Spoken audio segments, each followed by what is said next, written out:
all 17 laps here at Belle Isle with just 8 laps to go. We are focused on the battle for the 7th position as Robert McGinnis has just been hanging on. Benjamin Pedersen's been searching for a way around him lap after lap. He's gathered it back up. This is now the 3rd time that he's caught him, and the 3rd time he will attempt to make a pass. They'll snake their way through turns 1 and 2. They're going to head to that straightaway heading to turn 3, one of the best passing points on this racetrack. Pedersen trying to stay right in the tire tracks, get a little draft off of Robert McGinnis. He's not close enough to set him up into turn 3, but he'll try to keep it close. Maybe it'll be down in turn 7. They'll head for another right-hander. McGinnis' advantage.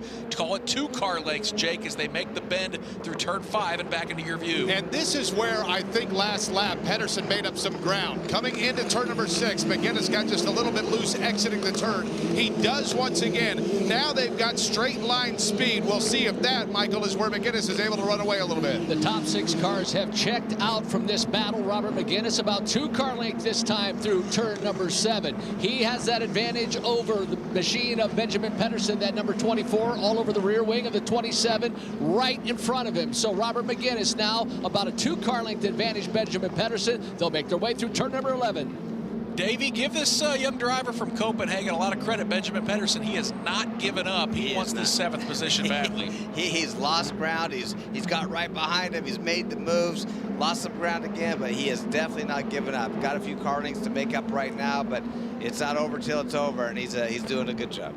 And we've got a car off in turn number 3. It is car number 7. That's Christian Bogle at the tail of the field. Jake, though, battle for lead. Looks like it's closing up a little bit. And Kyle Kirkwood now works his way in through turn number 6. Does so with about a 5 car length advantage over Linus Lundqvist. They have separated from Toby Sowery pretty healthily. But, Michael, is that starting to bunch up a little bit, 1 to 2? Well, here comes Kyle Kirkwood. He has about a 6 car length advantage over 2nd place running Linus Lundqvist. Kyle Kirkwood now swings through that left-hander of turn number 8. The gap still about 6, now 7 car lengths. Kyle Kirkwood back on the accelerator as he makes his way down into turn number 11. Quick break, and he's back at it. Again, about 6 car length advantage over Lundqvist for the lead. Michael, let's stay with you because Benjamin Pedersen is moving to the driver's left. He's lost a couple spots. He is slow as Stingray Robb and Devlin DeFrancesco get past. Yeah, he's wiggling that car. Something looks like it potentially is wrong for Benjamin Pedersen. He'll swing it to the left and right again, trying to figure out if there is an issue, but he is extremely slow as the machine of that is Lashtikin coming in. He's actually going to catch him right now. Yeah, something wrong with Benjamin Pedersen, Nick. And, man, what a blow after having such a great battle for that 7th position for this entire race. Yeah, Davey, it was like all of a sudden he lost pace. He was right there on the rear wing of Malukas, and then everything goes wrong. Well, I'm not so sure. The only thing I could really see, I didn't see any smoke, didn't see anything, mechanically wrong, but on the rear wing, on the back side of the rear wing, on the left side, very dark, like some oil or something up the back side of that. Can't tell if that's it or not.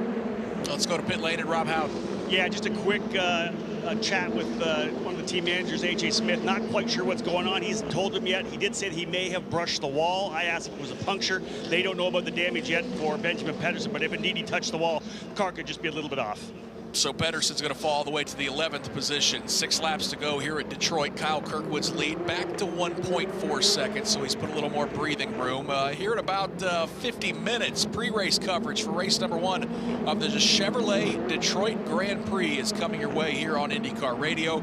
Our lead anchor, Mark Janes, joins us. And Mark, qualifying this morning, tell you what, impressed with the Dale Coyne Racing cars starting in row 2, but hard not to be impressed with the drivers up front that are going to lead the field to the green flag. Yeah, indeed. Pato O'Ward's 2nd pole of his young NTT IndyCar Series career. Going to be joined by Alexander Rossi on the front row. Romain Grosjean showing no ill effects from the layoff from not running the Indianapolis 500. And as you mentioned, Ed Jones starts alongside him in row number 2.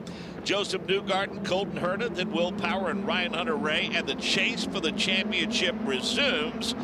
Alex Palou off his strong finish at the Indianapolis Motor Speedway for the Indy 500. An engine change means that he will move to the rear of the field. He comes into the race as the points leader. And this is a big weekend, speaking of points, Nick. Doubleheader weekend, double points paying weekend. Going to be interesting to watch this championship chase unfold, and we think it's going to be a matter of consistency by the time we get to the season finale. First time these NTT IndyCar Series drivers, Mark, are back on track since the 105th running of the Indianapolis 500. Sentiment, you get the feeling from a lot of these teams that everyone kind of enjoyed having the weekend weekend off to kind of, decompress and get away from Indianapolis? I don't think there's any question the crews did. I mean, it had been a pretty daunting task for them, with how heavy the schedule was at the start of the season, and then the challenges with the month of May with the GMR Grand Prix, and then we go qualifying, and then all that goes into preparing for the Indianapolis 500. I think from a driver's standpoint, they want to race. They like that rhythm. A couple of drivers said that this week, Sebastian Bourdais among them, saying it's nice to get in that rhythm and stay in that rhythm. But they'll get their wish now because, we'll have a pretty heavy schedule until we get to July, take a break for the Olympics, and then, of course, end it with several races to close out the season. So they'll get back into rhythm quickly, I think, but they're going to have their hands full this weekend. This will be as physically challenging of a race weekend as I think we will have all throughout the course of this season. And as we always do in Detroit, putting the bow on the Indianapolis 500. From a storyline standpoint, does it get much better than Helio Castroneves? Getting the feeling that that's going to be one that no one's going to forget anytime soon. No, I think we were all honored and proud and privileged to be a part of it. But I have encouraged to be, look, there's no question. That is the most elite fraternity in all of motorsports, a 4-time winner of the 500. But, that race has a tendency to attract novices, people that aren't really all that familiar with the sport and may not watch a race the rest of the year. I've encouraged them to get the backstory on Meyer-Shank Racing, and not only their success in other forms of sports, but the process that they've undertaken to get themselves from their very beginnings a few years ago with just, a handful of races to now being a full-time, one car full-time, another car part-time, and the faith that they all had and the total buy-in and how they were so richly rewarded. It's a great story, and I enjoyed watching it unfold for sure. And Michael Shank and his organization awful busy this weekend fielding a car once again for Jack Harvey as well with their IMSA program. So they're awful busy this weekend in Detroit. Again, that is the voice of Mark James. You'll hear he and Davey Hamilton, our entire crew, call race number 1 for the Chevrolet Detroit Grand Prix coming up on IndyCar Radio. Again, pre-race coverage starts at 1:30 Eastern Time. Well, the race rages on here at Belle Isle with 3 laps to go. It's Kirkwood, Lundqvist, and then Sowery and Peroni putting on a pretty good battle as they make their way through turn number 5 and turn 6 back out on that back straightaway. We'll see if Alex Peroni, Michael, might be able to set up Toby Sowery. They are separated by just 4 or 5 car lengths heading to you down in turn number 7. And this started to unfold about 3 laps ago. The machine of Alex Peroni just slowly reeling in Toby Sowery. Sowery now making his way through that left-hander of turn number 8. Now got about a 5 car length advantage over Alex Peroni. Peroni a little bit closer last time by, so for Toby Sowery able to check out ever so slightly. It is the final step of the podium that they are battling for, so it means quite a bit. Toby Sowery trying to hang on. He has completely lost second place running Linus Lundqvist, who is a good 5 seconds ahead of him. Kyle Kirkwood back across the start-finish line.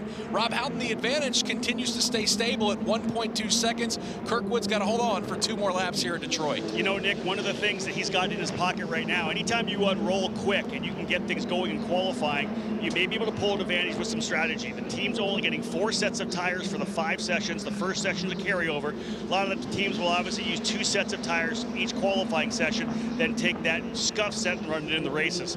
Kirkwood was so good in qualifying for number 1, he only used 1 set of tires. So for tomorrow, everybody else is going to be on scuffs. He's got a sticker set of Cooper tires for tomorrow. If he gets the win today, he'll start 3rd tomorrow, but with that 1 extra bullet in the gun. Yeah, definitely a chance to tighten up this championship battle, as it seems like all we've talked about is Malukas and Lundqvist. They've won 5 of the 6 races, but boy, Kyle Kirkwood is right there in a position with just 2 laps to go. Jake, let's take a look at the battle. It is still for 7th. The new players, it's Robert McGinnis trying to hold off Stingray Robb and Devlin DeFrancesco. And there's going to be contact, as a matter of fact. Just as you said that, McGinnis with DeFrancesco just behind him. It was Stingray Robb that got the short end of that deal. He got squeezed to the outside in turn number 5. There was contact, and part of that rear wing broke off, and Nick Yeoman right on cue. That battle resolved itself just as soon as we started to take a look at it. It's not done though, Michael, down in turn 7. Boy, inside, outside, Devlin DeFrancesco will look to the outside of Robert McGinnis in turn number 8. Now he'll fall back in line. Boy, DeFrancesco tried to go side by side through turn number 7. DeFrancesco back on the attack again, a half a car length behind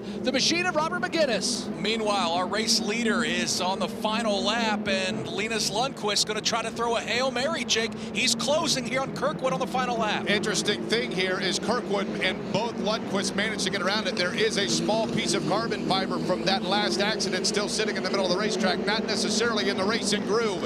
In the groove all day today, Kyle Kirkwood, 3-car length advantage coming to you, Michael. Kyle Kirkwood about a 3-car length as they enter turn number 7, but Linus Lundqvist not going to give up. If Kirkwood makes a mistake, Lundqvist is right there through turn number 8. That left-hander comes Kyle Kirkwood. About a 4-car length advantage now as they make their way to the right-hander of turn number 11. Kyle Kirkwood through for the final time. Lundqvist has closed within a half a second on this final lap, certainly using that push to pass, that extra horsepower for everything it's got, but he's running out of opportunities through the final right-handers. Kyle Kirkwood through 12 and 13, back out of the front straightaway. Linus Lundqvist giving it everything he's got, but he's going to come up short out of the final corner. Kyle Kirkwood wins his 2nd race in Indy Lights. He scores race win number 2 of his career, race win number 1 here this weekend in Detroit.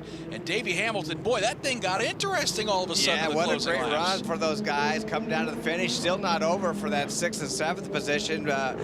Looks like Frost got by McGinnis, and then DeFrancisco, I think, got by him as well. We'll momentarily see when they come across the line. But great racing throughout this field. Unfortunately, we've seen Stingray Robb, looks like throwing real damage happened when he was trying to pass McGinnis. But what a good run for these guys. Yeah, McGinnis got passed by DeFrancisco, and now over the last couple corners, he's trying to just hold off Nikita Lastishkin out of the final quarter. Lastishkin's got the draft.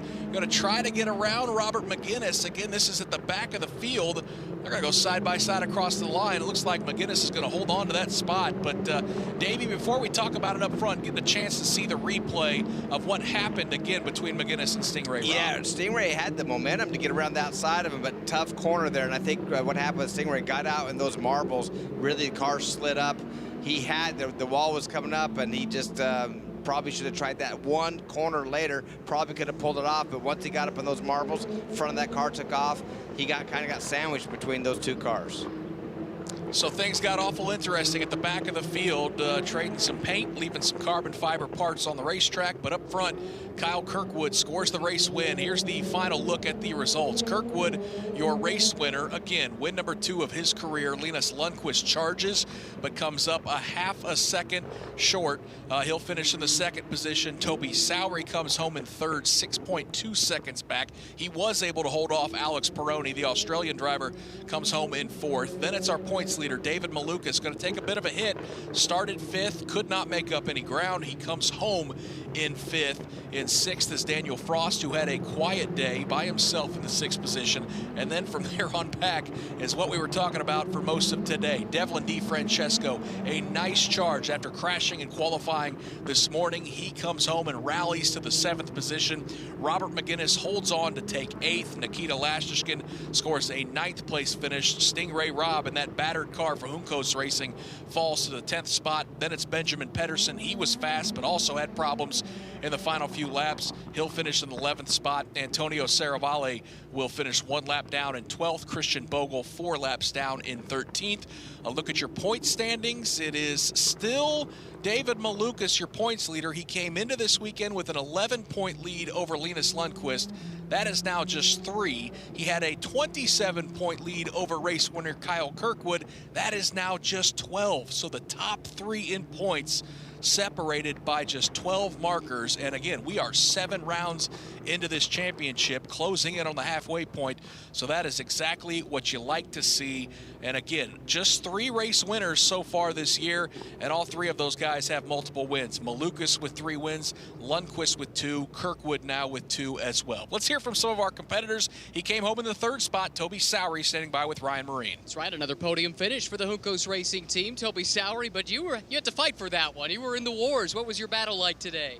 It's tough. You know, this track's bumpy, it's physical. But we had a few problems mid-race, that's why we dropped off Linus. But, you know, managed to bring it back in 3rd. It's a good points haul. Shame the 2 in front of me are ahead of me in the championship. But, you know, it's a tough race. I think we learned a lot for tomorrow. It's the longest stint we've done all weekend. So, yeah, I'm happy, but there's always progress. How are you feeling after the longest stint you've run around this place? Hot. Yes. I could jump in that lake right now if it was allowed, but I might sneak it a bit later. Sounds like a plan. Hey, good luck tomorrow as well. Appreciate it. I'm not sure it's not allowed. I think you can jump in the river there. Good job by Toby Sowery. Again, a third straight podium finish for him. And as he pointed out, the only problem is those guys he's trying to chase down in the championship are unfortunately still at the front of the pack. Let's hear from one of them, Linus Lundqvist. Ryan Marine, he has closed that championship lead to just 3 points to his teammate David Malukas. Yeah, that's right. So championship lead down to just 3 points. That's what you're trying to chase down tomorrow, Linus. Podium today, and you were running down the leader there at the end of that race. If you had a couple more laps, did you have something for him? I don't know, maybe a couple of laps, who would have known, but I think, we were quite evenly matched throughout the race, and I was trying to lay back a little bit, hoping that he would, drop off massively, but I knew that around here it is so difficult to overtake so something would happen, either he would make a mistake or drop off totally, so I realized, 2 laps to go, I just went for it, but yeah, just isn't quite enough, but still pretty happy with P2. Toby said that he was a little bit beat up after that run. How are you feeling?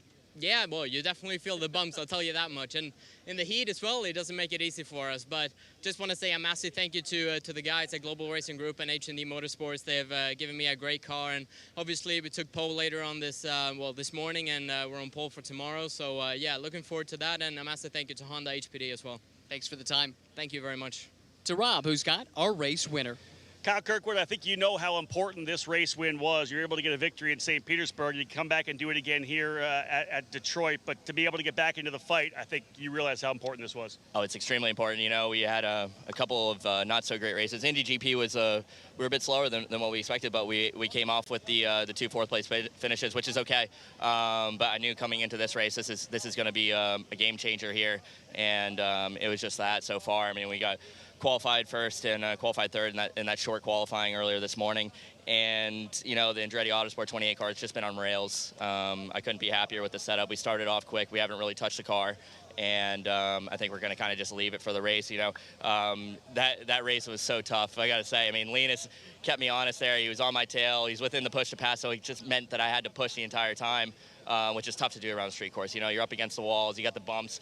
My arms are starting to go numb by the end of the race, so it's tiring. At a point, I just had to tell Doug, my engineer, just leave me alone, just because any radio static just kind of messed me up a little bit. So I just wanted to be silent and just focus on myself and not worry about what's behind me, and that seemed to work. You guys rolled off the trailer really well, meaning you only had to use 1 set of tires during the opening qualifying session. You'll start third tomorrow, but I think you have a fresh set of Coopers. What does that mean to tomorrow's strategy? It definitely helps us. I know Linus did the same. They're on the same strategy with tires. I think Malukas went to new, which is going to, hurt him a little bit from the P2 spot tomorrow. We got a longer race, which new tires means even faster at the end.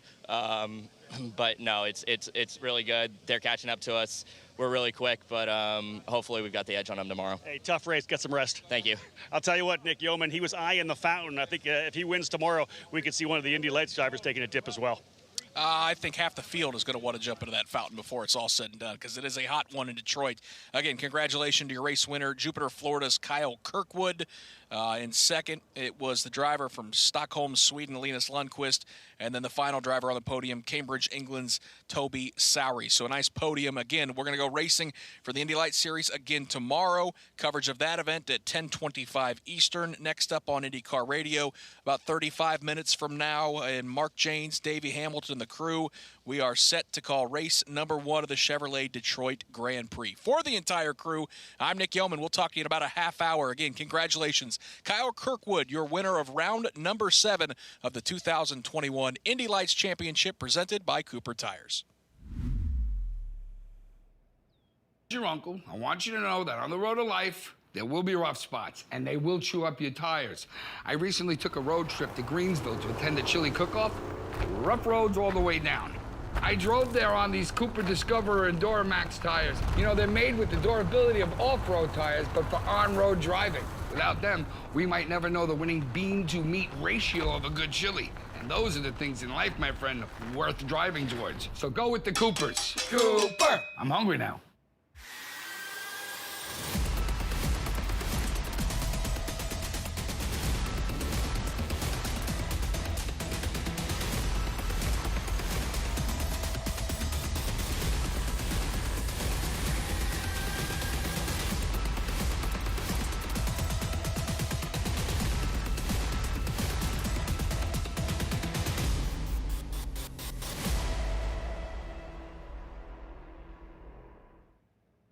karting and motorsport enthusiasts. Lucas Oil School of Racing is America's #1 Formula Car race school. Enjoy modern paddle shifters, pit speed limiter, and onboard video along with integrated data systems. Get started today with our 2-day basic or advanced course. Lucas Oil School of Racing is the official school of the road to Indy. We can also qualify you for your SCCA license. Get started today by visiting us at www.lucasraceschool.com.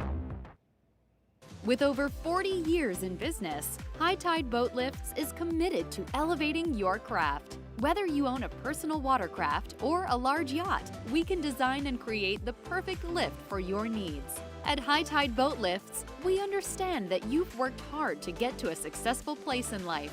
We'll ensure you have a hassle-free experience, maximizing the time you spend on your boat with family and friends, and supporting your dreams out on the open water. For Toby, he'll hop his way up to P3. Finishing in second spot, a couple of wins already on the season. He'll start pole tomorrow, but it's a second place finish here on Saturday for HMD Motorsports with Global Racing Group, Linus Lundqvist. Again, these drivers, the next generation of the NTT IndyCar Series grid. Success here moves them up to the big show in 2022 and 2023 and so on. Of course, a scholarship worth over $1.2 million going to the champion to move to 3 IndyCar races next year, including the Indianapolis 500. Driver who has won 2 championships already, USF 2000 and 2018, Indy Pro 2000, 2019. A big win here, his second of the season, folks, for Andretti Autosport, the American Kyle Kirkwood.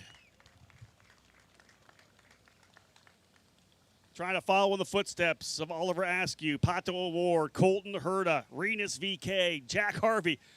Half of the field in the IndyCar program here this weekend, all coming through the Indy Lights Series. And we have a fantastic group of young drivers, more than capable of filling the open seats over the next number of years. And, of course, as I said, the champion for certain in at least 3 races in 2022. That's what you get when you're watching the Indy Lights, folks. This is essentially AAA baseball. All of these drivers just one step away, learning the craft, trying to catch the eye of a IndyCar owner or team manager, hoping to say, hey, well, I'm worth a shot. I'm your future. I'll be with you for 10 years. Just give me a shot. And these drivers all, of course, able to conquer this very tough raceway at Belle Isle. We're back again tomorrow morning, 10:35 for race number 2 of the doubleheader. Linus Lundqvist will start on the pole position alongside his teammate David Malukas. Kirkwood starting on the inside of row number 2. Should be an interesting race. Intriguing the way the championship is dialing in. Kyle Kirkwood, of course, this win getting himself closer to the championship leader, David Malukas. But as we do here in Victory Lane, we'll pull the champagne out momentarily, looking to see if we have any of our guests from the Kids on Track with us. No champagne yet. We have our Kids on Track guests here.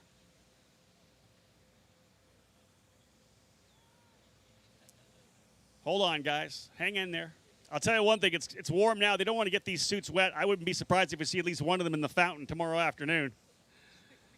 Nice way to cool off after a long race. They said how physical the race is here.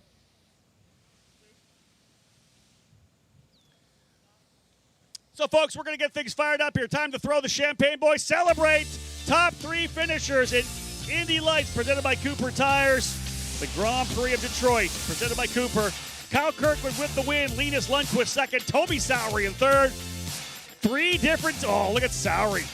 Sowery, the veteran move. 3 different teams represented on the podium as well. Kirkwood for Andretti Autosport, Linus Lundqvist for HMD with Global Racing Group, and Toby Sowery for Hunk Ghost Racing. That's the kind of level playing field that we have in the Indy Lights program. One more time, folks, a round of applause. I think they're putting Kirkwood in the water. Yeah, Kirkwood's going in. Kyle Kirkwood. Oh, he's trying to get his shoes off. Not my new shoes. Yeah. 1, 2, 3. Kirkwood is in. Oh, they're all going in with him. Indy Lights drivers cooling off after a 25-lapper here at the Raceway at Belle Isle. They are in the water, folks. Fantastic. The future stars of the NTT IndyCar Series on display here this weekend. Guys, back to you in the booth.